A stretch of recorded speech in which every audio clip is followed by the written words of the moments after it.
ओम नमः शिवाय। राधे राधे। आज मैं आपके लिए एक लघु कथा लेकर के आई हूँ। आशा करती हूँ कि आप सबको बहुत पसंद आएगी। यदि पसंद आए तो मेरे चैनल को सब्सक्राइब करिएगा। आगे और ऐसी कहानियाँ सुनने के लिए और लाइक करिएगा, शेयर करिएगा। और जो भी कमी या अच्छा लगा हो या कमियां हो मेरे बोलने में, मेरी कहानी में, तो उसको कमेंट करके ज़रूर बताइएगा, जिससे कि मैं अपनी गलतियों को सुधार सकूं। एक गांव में एक राजा थे।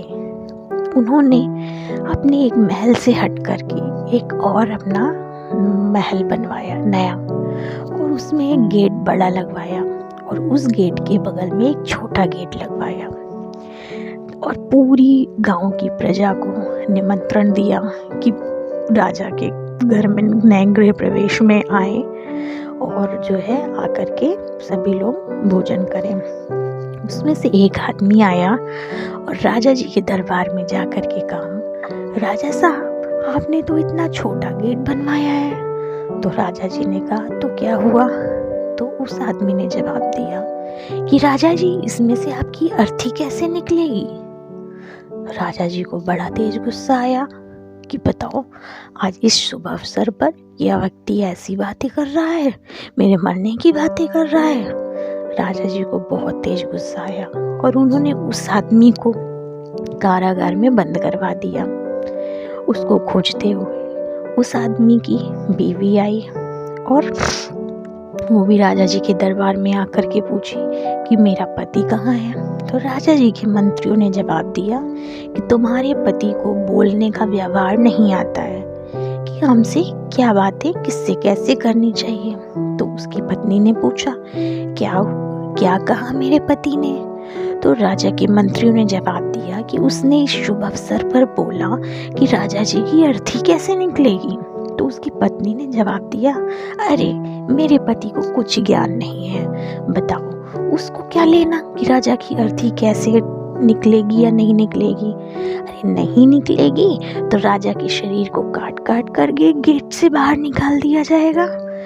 राजा जी को बहुत तेज गुस्सा आया कि ये भी वैसी ही बातें कर रही है।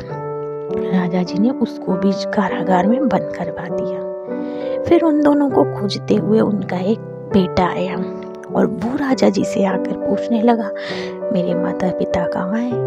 तो राजा के मंत्रियों ने फिर वही जवाब दिया कि तुम्हारे माता पिता को बोलने का व्यवहार नहीं आता है। उनसे इस तरह से बातें की गई और उन्होंने इतनी नकारात्मक बातें कही। तो उसके बेटे ने जवाब दिया, अरे मेरे माता पिता को नहीं है पता है।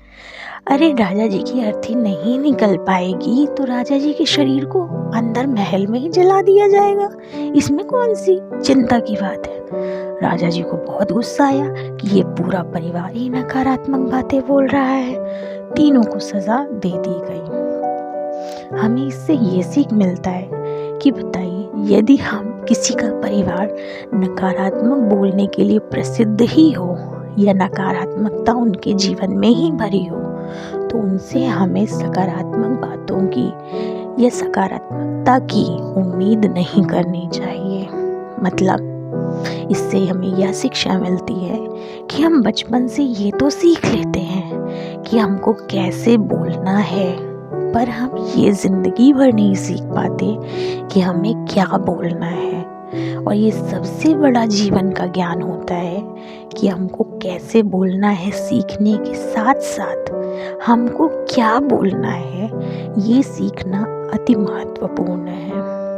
तो हमें इस पर ज़रूर ध्यान देना होगा कि हमको किससे क्या बातें और कब करनी चाहिए। ये बोलने का व्यवहार आना अति महत्वपूर्ण है हमारे जीवन के लिए। धन्यवाद।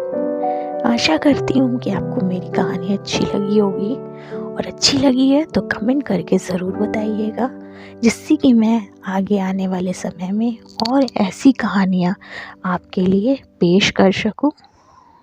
धन्यवाद।